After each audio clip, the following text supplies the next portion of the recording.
They say family is everything. That blood is thicker than water. That no matter what happens, sisters will always stand by each other. But what if that belief is the very thing that destroys you? What if the people you sacrifice everything for are the same ones who one day look at you like a stranger, or worse, like an obstacle they need to remove? This is not a fairy tale with an easy lesson. This is a folktale story about love, sacrifice, and a betrayal so deep that it still echoes 20 years later. When Mara was just 16 years old, her life ended and began on the same night.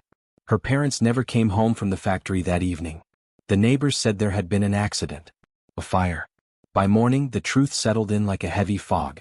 Mara was no longer just a daughter. She was now a guardian, a provider, and a mother to 5 little girls who clung to her legs, crying and calling out for parents who would never answer again. The youngest, Lila, was barely 2. She could not speak clearly, only sob and reach out with trembling hands. The oldest after Mara was Rose, 12 years old, already quiet and watchful, trying to be brave but clearly terrified. In between were 4 other sisters, each with their own fears, their own needs, their own hunger. Hunger that was not just for food but for comfort, safety, and love. People told Mara it was impossible. They said she should give the girls up, send them to relatives, to shelters, to anyone else. They said a 16-year-old girl could not raise 5 sisters on her own. But Mara did not listen. She looked at their faces, at the way they trusted her without question, and she made a promise that night. A promise she would keep no matter the cost. She dropped out of school. She worked long hours cleaning houses, washing dishes, sewing clothes late into the night. Her hands grew rough. Her dreams grew smaller. Every coin she earned went to food, rent, school supplies, and doctor visits. She learned how to stretch meals, how to smile even when she was exhausted, how to hide her own pain so her sisters would feel safe. Years passed and the girls grew. They laughed, fought, studied, and dreamed. To them, Mara was more than a sister. She was their protector, their teacher, their shield against a world that had already taken too much from them. When they were sick, she stayed awake all night. When they cried, she held them until dawn. When they asked why they didn't have parents like other children, she told them they had something just as strong. Each other. But love, especially the kind built on sacrifice, is complicated. As the sisters grew older, they began to see the world differently. They went to school, made friends, and noticed how different their lives were. They saw Mara not just as a hero but as someone who set rules, who said no, who reminded them of limits they didn't want to accept. Rose was the first to pull away. She wanted freedom. She wanted more than their small home and careful budgeting. She wanted to forget the past, to live like everyone else. Mara worried, but she trusted Rose. She had to. Trust was all she had ever given. One by one, the other sisters followed their own paths. Some studied. Some married. Some left town. Each goodbye was bittersweet. Mara felt proud watching them step into the world, but every empty bed in the house reminded her of what she had given up. Still, she never complained. This was the life she chose. This was the promise she made. 20 years went by faster than she expected. Mara was now in her late 30s. Her hair had begun to show streaks of gray she never noticed before. Her body carried the quiet ache of years spent working too hard and resting too little. The house was quieter now. Too quiet. But she believed it was finally her time to breathe, to rest, to maybe think about herself for the first time. That was when the message came. It started as a simple call from Rose. She said all the sisters wanted to meet. Together. Something about the tone made Mara uneasy, but she brushed it off. Families meet all the time, she told herself. Maybe they wanted to celebrate something. Maybe they were planning a surprise. After all, she had given them everything. Why would she expect anything else in return? They met in the old family house. The same walls that had heard laughter, arguments, and late-night prayers. The sisters sat together, their faces serious, their voices calm but distant. They spoke about the future. About responsibilities. About what was fair. Mara listened, confused at first, then slowly alarmed. They talked about the house. About money. About sacrifices. But not the way she remembered them. Their words twisted the past into something unrecognizable. Suddenly, the years she gave were not seen as love, but as control. The protection she offered was described as limitation. The promise she kept was rewritten as a burden they had carried. Mara felt the room closing in around her. She tried to remind them of the nights she went hungry so they could eat. The dreams she gave up so they could chase theirs. The life she never lived because she chose them instead. But the sisters avoided her eyes. Their decision, it seemed, had already been made. That was the moment Mara realized something was terribly wrong. The people she raised, the sisters she loved more than herself, were about to do something she never imagined. Something that would change her life forever. Something so unthinkable that it would force her to question whether sacrifice always leads to love, or if sometimes, it only teaches people how much they can take. And as Mara sat there, surrounded by the very family she built with her own hands, she had no idea how this meeting would end, or whether she would walk out of that house with anything left at all. Mara left the house that evening with her chest tight and her thoughts spinning. The air outside felt colder than it should have, even though the sun had not fully set. She walked slowly as if her legs were no longer sure where to take her. The sister's words replayed in her mind, not loudly but persistently, like a quiet knock on a door she was afraid to open. She told herself they were tired, stressed, maybe misunderstood. Families argue. Families disagree. That was normal. Still, a deep unease followed her all the way home. That night she could not sleep. She lay awake listening to the sounds of the neighborhood she had lived in for 2 decades. A dog barking in the distance. A train horn far away. The creak of the old house settling into itself. Every sound reminded her of the years she had spent here, building a life from broken pieces. She wondered when everything had started to shift. When love had slowly turned into something fragile and uncertain. As days passed, memories began to surface more clearly, like old photographs pulled from a dusty box. Mara remembered the first winter after their parents died. How she wrapped the girls in extra blankets because they could not afford enough firewood. How she told stories by candlelight to distract them from the cold. She remembered Rose helping her cook, standing on a stool, asking endless questions about the world. She remembered promising herself that no matter how hard things got, she would never let bitterness touch her heart. But bitterness has a quiet way of growing. When the sisters were teenagers, the house often felt too small for their emotions. There were slammed doors and raised voices. Mara blamed herself for every argument. She thought if she worked harder, loved more, gave more freedom, things would get better. She tried to be strict and gentle at the same time, a balance she was never taught how to keep. Sometimes she wondered if being a sister and a parent at once had confused them all. Rose had always been strong-willed. She questioned rules, challenged decisions, and spoke about a life far away from their small town. Mara admired her courage but feared where it might lead. The other sisters watched Rose closely, learning from her confidence, absorbing her frustration. Mara noticed the shift then, but she told herself it was just part of growing up. Years later, when each sister left the house, Mara stood at the doorway and waved until they disappeared down the road. She cried in private, always in private. She told herself that this was success. That this was proof she had done her job well. The house became emptier, but her heart stayed full, at least that's what she told herself on the quiet nights. After the meeting, small changes became impossible to ignore. Messages from the sisters grew shorter. Phone calls felt rushed. When Mara asked how they were doing, the answers sounded rehearsed, polite but distant. She began to feel like a guest in their lives rather than the person who had built those lives from nothing. One afternoon, Mara decided to visit Lila, the youngest. Lila had always been gentle, thoughtful, the one who hugged Mara the longest. If anyone could explain what was happening, Mara believed it would be her. But when she arrived, Lila seemed nervous. She smiled, offered tea and talked about small things, avoiding anything meaningful. When Mara gently asked about the family meeting, Lila looked down at her cup and said only, "Things are complicated now." That word stayed with Mara. Complicated. It felt like a wall she couldn't climb. Later that week, a letter arrived in the mail. The envelope had all 5 sisters' names written neatly on the front. Mara's hands shook as she opened it. Inside was a formal-looking document filled with careful language and unfamiliar terms. It spoke of assets, rights, and future arrangements. Her name appeared often, but it felt distant, almost cold, like it belonged to someone else. She read it once. Then again. Each time, her understanding deepened, and with it, her fear. This was not a misunderstanding. This was not an emotional argument that would pass with time. This was something planned. Something deliberate. Mara sat at the kitchen table for a long time after that, staring at the empty chair across from her. She thought about how often that chair had been filled with homework, laughter, tears, and late-night talks. She wondered how love could transform into paperwork and signatures.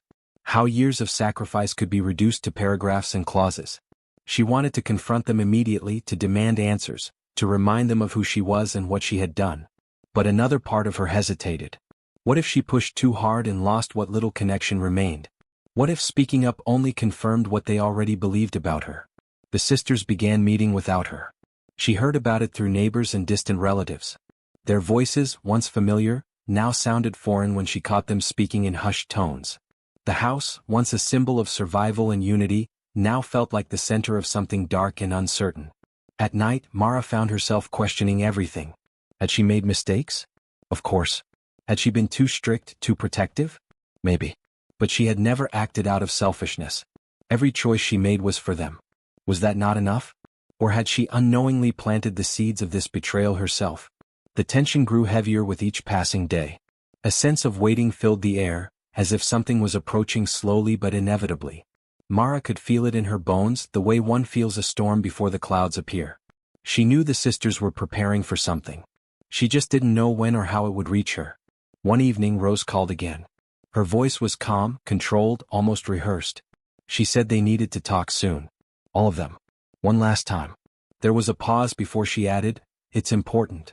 Mara agreed, even though her heart raced as she hung up the phone. She stood by the window afterward, watching the streetlights flicker on one by one. She thought about the promise she made 20 years ago. The promise to protect her sisters no matter the cost. What she didn't know then was whether that promise would protect her now, or finally break her completely. The days leading up to the meeting felt longer than the years that had passed before it. Mara moved through her routine like someone half awake, doing what needed to be done without truly feeling present. She cooked simple meals she barely touched. She cleaned rooms that no one used anymore. Every corner of the house carried a memory, and now each memory felt heavier, as if it was waiting to be questioned or erased. She tried to understand the sisters' point of view. Maybe they felt trapped by the past. Maybe carrying the story of loss and struggle had weighed on them in ways she never noticed. Mara wondered if, in trying to protect them, she had never allowed them to feel ownership over their own lives. This thought scared her more than anger ever could. It meant the conflict wasn't just about money or property. It was about identity, control, and how each of them remembered the same childhood differently. Rose, on the other hand, saw the situation through a lens sharpened by years of quiet resentment. To her, Mara was strong but also overwhelming. Rose remembered rules that felt endless, expectations that felt heavy, and a sense that gratitude was always required. She told herself that the sacrifices Mara made came with invisible strings. Whether that was true or not no longer mattered to her. What mattered was reclaiming something she believed had been taken. The other sisters stood somewhere in between. One felt loyalty pulling her back toward Mara, haunted by memories of comfort and protection. Another felt relief at the idea of stepping out of her sister's shadow.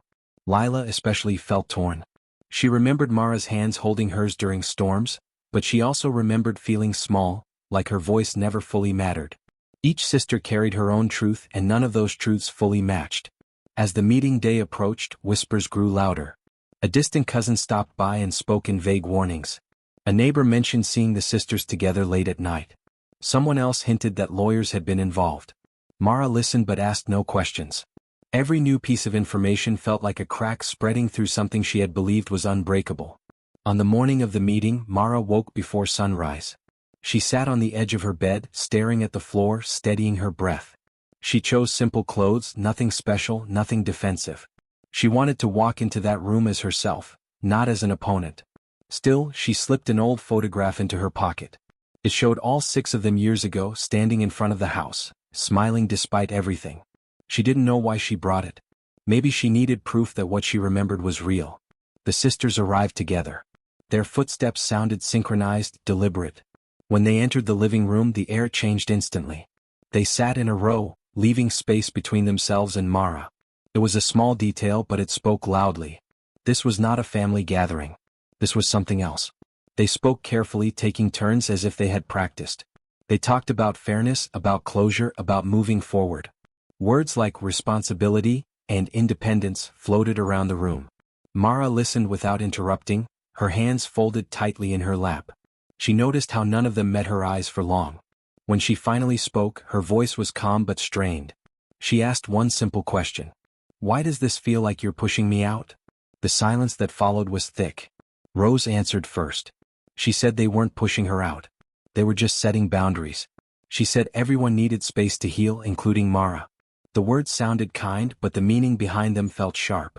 Mara wanted to argue, to explain, to remind them that she had never asked for anything in return. But she stopped herself. This wasn't about proving love.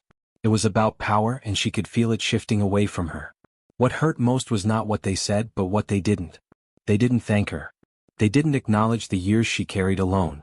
They spoke as if the past was a shared burden, not something she had held so they wouldn't have to. As the conversation continued, Mara realized something even more unsettling. The sisters were not fully united. Small glances, slight hesitations, quick corrections revealed cracks beneath their calm surface. One sister hesitated before agreeing. Another avoided certain topics altogether. There was pressure among them too, unspoken and heavy. Mara wondered who had started this plan. Who had convinced the others it was necessary? Who benefited the most? The answers were unclear, but the questions piled up, each one adding weight to her chest. The meeting ended without resolution, but with a clear sense that something was coming. Papers would be signed. Decisions would be enforced. Time, once her ally, now felt like an enemy counting down. After they left, Mara remained seated long after the door closed. The house felt different now, like it no longer belonged to her in the way it once had. She walked from room to room, touching the walls, the furniture, the small marks that told the story of their lives together. She wondered which of these memories would survive and which would be rewritten. That night, Mara received a call from someone unexpected. An old family friend who had watched the girls grow up. The voice on the other end was hesitant but concerned. They hinted that not everything the sisters believed was true. That there were details from the past Mara herself might not know. The call ended before Mara could ask more, leaving her with a new layer of uncertainty. As she lay in bed, sleep once again out of reach, Mara realized the conflict was no longer just about losing her home or her role in the family. It was about uncovering the truth behind the choices being made. About understanding how love had turned into distance, and whether that distance was built on misunderstandings, manipulation, or something far deeper. Outside, the wind rattled the windows softly. Inside, Mara held the photograph in her hands, staring at the faces frozen in time. She didn't know what the next step would be, or who she could trust anymore. All she knew was that the story of sacrifice and sisterhood was far from over, and whatever came next would change everything they believed about their past. The days that followed felt heavy, as if time itself was moving more slowly, dragging Mara toward something she could not yet see but deeply feared. Every knock on the door made her heart jump. Every phone notification felt like a warning. She moved through her home with care, as if the walls were listening, as if even the smallest mistake could be used against her. The call from the old family friend refused to leave her thoughts. Mara replayed every word, every pause, searching for meaning. What details could she possibly not know? She had lived every moment, carried every burden. Or so she believed. The idea that there were hidden truths about the past unsettled her more than the sisters' coldness. It suggested that the foundation of everything she had built might not be as solid as she thought. She decided to visit the friend in person. The small house sat on the edge of town, unchanged by time. Inside, the air smelled of old books and tea leaves. The friend spoke carefully, glancing toward the door as if worried about being overheard. They talked about the early days after the accident, about paperwork Mara never saw, conversations she was never part of. There had been decisions made quickly, choices influenced by fear and urgency. When Mara asked for specifics, the friend hesitated, then said only that some things had been left unfinished. That word echoed in her mind as she walked home. Left unfinished. It felt like a loose thread in a tightly woven cloth, something that, once pulled, could unravel everything. Mara wondered if the sisters had discovered something she hadn't. Or worse, if someone else had guided them toward a version of the past that served a different purpose. Back at the house, she found a notice slipped under her door. It was brief, formal, and unsettling. It mentioned timelines, next steps, and the expectation of cooperation. The language was polite but firm, offering no room for discussion. Reading it, Mara felt the ground shift beneath her feet. This was no longer about feelings or family disagreements. It had become a process, one that moved forward whether she was ready or not. Meanwhile, the sisters felt the pressure too. Rose struggled to sleep, haunted by doubts she refused to voice. She told herself this was necessary, that they were doing the right thing for their future. Still, memories crept in when she least expected them. Mara standing at the door waiting late into the night. Mara counting coins at the kitchen table. Mara smiling through exhaustion. Rose pushed those images aside, afraid they would weaken her resolve. Lila felt trapped between loyalty and fear. She sensed that the plan had gone too far, that something about it felt wrong. But she was also afraid of standing alone. The bond between the sisters was fragile, held together by shared anger and unspoken pressure. To question it now felt dangerous. As the deadline approached, communication grew tense. Short messages replaced conversations. Decisions were announced, not discussed. Mara found herself responding carefully, choosing words that would not escalate the situation. Inside, however, her emotions were anything but calm. She felt hurt, confused, and deeply tired. Yet beneath it all was a quiet determination she hadn't felt in years. She began sorting through old boxes in the attic. Letters, documents, photographs she hadn't looked at in decades. She didn't know exactly what she was searching for, only that she needed clarity. Each item told part of the story she remembered, but also raised new questions. Dates that didn't align. Names she didn't recognize. Papers that hinted at decisions made without her knowledge. The house itself seemed to respond to her search. Floorboards creaked. Dust filled the air. It felt as if the past was resisting being disturbed. Mara's hands trembled as she opened a worn envelope tucked beneath a stack of old clothes. Inside was something she had never seen before. Her breath caught as she read the first line. Before she could finish, her phone rang. It was Rose. Her voice sounded strained, the calm she usually carried cracking slightly. She said they needed to meet again. Immediately. There had been new developments. Things had become more complicated than expected. Mara could hear tension in her breathing, something close to fear. Mara agreed without hesitation. She knew this meeting would be different. The air between them had changed. Whatever was coming could no longer be delayed. That evening, the sisters gathered once more in the same living room. The atmosphere was heavier than before. No one sat comfortably. Words were slow to come. Eyes avoided one another. Mara felt the weight of the envelope in her pocket, the unanswered questions pressing against her chest. Rose began to speak, then stopped. Another sister stepped in, her voice shaking. She mentioned new information, something uncovered during the process they had started. Something about the past that didn't match what they believed. The room fell silent as each sister realized they were standing on uncertain ground. Mara listened, her heart pounding. She sensed that the truth was close now, closer than it had ever been. But truth, she knew, had a way of hurting everyone it touched. As the sisters looked to her, waiting for a response, Mara understood that whatever she said next could change everything. The sacrifices she made, the love she gave, the story they all told themselves for 20 years was about to be tested in ways none of them were prepared for. And just as Mara opened her mouth to speak, a knock at the door broke the silence, sharp and unexpected, sending a ripple of tension through the room. The knock came again, louder this time, cutting through the silence like a crack of thunder. Every sister froze. Mara felt her pulse racing as she slowly stood and walked toward the door. For a moment, she wondered if this was just a neighbor or someone lost, but something in the timing felt deliberate, almost scripted. When she opened the door, a stranger stood there holding a worn leather folder against their chest. Their expression was calm, professional, and completely out of place in the fragile moment unfolding inside the house. They asked for Mara by name, then glanced past her toward the sisters, as if they already knew who waited inside. Mara stepped aside and let them in. The sisters exchanged uneasy looks as the stranger introduced themselves and explained they were there to deliver updated information related to the ongoing process. The words sounded careful, neutral, but the weight behind them was undeniable. They placed the folder on the table and slowly opened it, revealing papers stamped with official markings and dates that stretched back farther than anyone expected. As the pages turned, the atmosphere shifted again. The document spoke of a decision made years ago, shortly after the accident.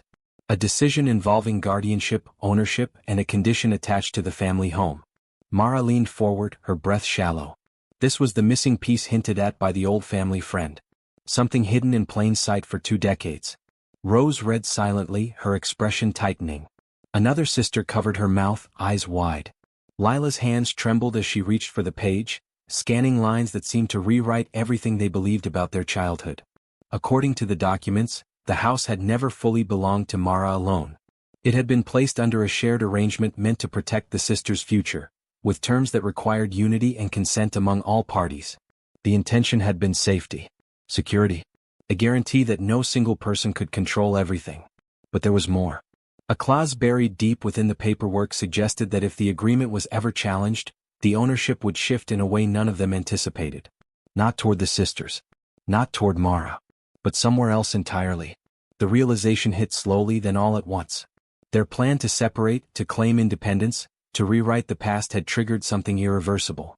Mara felt the room spin slightly. For years she believed she carried everything alone. She believed the house was the one stable thing she had secured for them. Now she understood that the foundation of their safety had always depended on staying together. The very unity they were now breaking apart. Rose looked up, her voice unsteady. "This can't be right," she whispered, but the stranger gently pointed to signatures, dates, and official seals. It was real. It had always been real. They just never knew. The tension shifted instantly. The conflict was no longer just between sisters.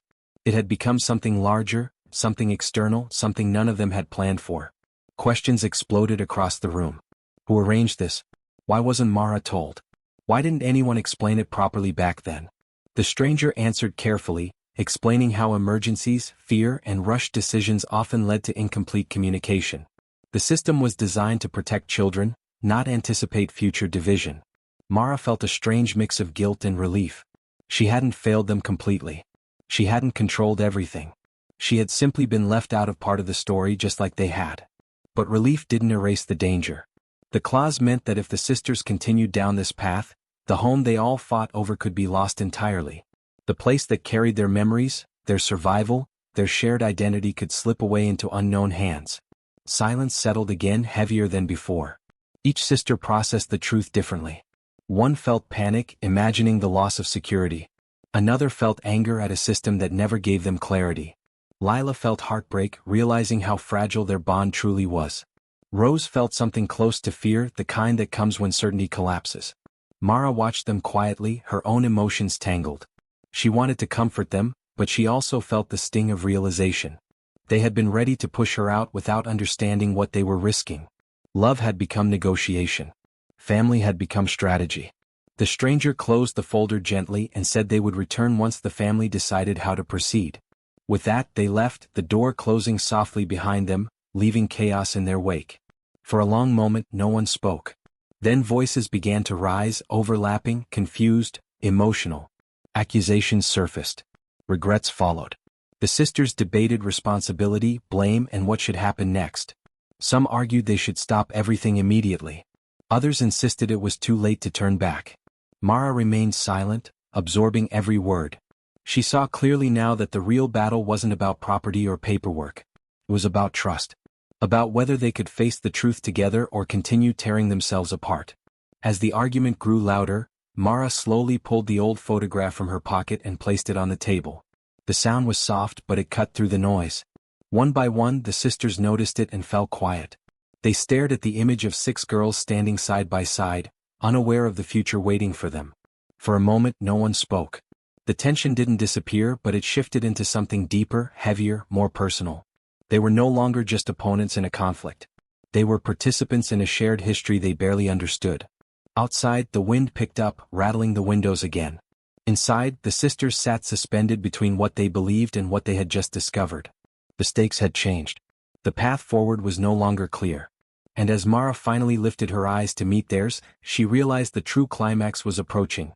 Not just a decision about the house, but a reckoning about love, sacrifice, and whether family could survive the truth. The room stayed quiet long after the photograph hit the table. It was the kind of silence that pressed against the ears, forcing everyone to listen to their own thoughts. Mara looked at her sisters one by one, not with anger, but with a tired honesty she had carried for years. When she finally spoke, her voice was steady, even though her hands trembled. "I never wanted control," she said softly. "I wanted safety. For all of you. If I failed at explaining that, then that's on me. But I never tried to take your lives away." Rose swallowed hard. For the first time since all this began, her confidence cracked completely. She admitted that the plan hadn't started as an attack on Mara. It started with questions. Then doubts. Then someone outside the family encouraged those doubts to grow. Someone who made it sound like they were being wronged, like reclaiming the past would set them free. That someone, it turned out, was connected to the unfinished decisions from years ago. Mara felt a chill run through her as the truth surfaced piece by piece. A distant relative, someone who had briefly appeared after their parents' accident and then vanished, had recently reached out to the sisters. They spoke kindly, offered guidance, and slowly pointed them toward old records and half-truths. They never mentioned the clause. Never warned them of the consequences. They only emphasized what the sisters could gain. The realization landed hard. They had all been pushed carefully and quietly toward this moment. Lila began to cry. Not loud, but deeply, like something breaking open. She apologized to Mara, saying she had been afraid to speak up earlier, afraid of losing her sisters if she disagreed. One by one, the others followed. Apologies came slowly, awkwardly, but they were real. The walls built from resentment started to crack. Mara listened without interrupting. She felt relief but also grief. 20 years of unspoken pain doesn't disappear in a single conversation. Still, something important shifted. They were finally seeing each other clearly. Together they made a decision. They would stop the process immediately. They would challenge what had been set in motion and face the consequences together, whatever they were. It wouldn't be easy. There would be paperwork, explanations, and difficult conversations ahead. But they would no longer act in secrecy or fear. The next days were tense but purposeful. The sisters stood united for the first time in years, presenting a shared front. The clause was addressed. The outside influence was exposed and removed from the situation. The risk of losing the house faded slowly but surely. The main conflict, the one that had threatened to tear them apart, finally loosened its grip. But just when it seemed like the storm had passed, one final truth emerged. As the last document was reviewed, a detail surfaced that no one had noticed before. A note, added years ago, attached to the original guardianship agreement. It was written in careful handwriting and addressed directly to Mara. It explained why she had never been told everything. Back then, officials believed that placing the full weight of responsibility and uncertainty on a 16-year-old would break her. They chose to shield her, assuming she already carried too much. The decision was meant to protect her, not exclude her. Mara read the note in silence. Then she smiled sadly. "I wish they had trusted me," she said. "I was already carrying everything." The sisters looked at her differently then. Not as someone who had taken from them, but as someone who had been protecting them even when the system didn't fully trust her strength. The family stayed together that night, talking until the early hours. Not arguing. Talking. Sharing memories, clearing misunderstandings, admitting fears. It wasn't perfect. Some wounds would take time to heal. But the bond was no longer built on assumptions. Just as dawn approached, Mara stepped outside alone for a moment. The sky was beginning to change color, soft and quiet. For the first time in years she felt something close to peace. Then her phone buzzed. A message from an unknown number. It was short, polite, and deeply unsettling. It referenced the house, the agreement, and hinted that not all interests tied to the past had been resolved. Mara stared at the screen as the sun rose behind her. Inside the house, her sisters laughed softly, unaware. Mara slipped the phone into her pocket, her expression unreadable. The family had survived the unthinkable betrayal. They had faced the truth and chosen each other. But as Mara looked back at the home she fought so hard to protect, she knew one thing for certain. Some stories don't end when conflicts are resolved. Some only begin.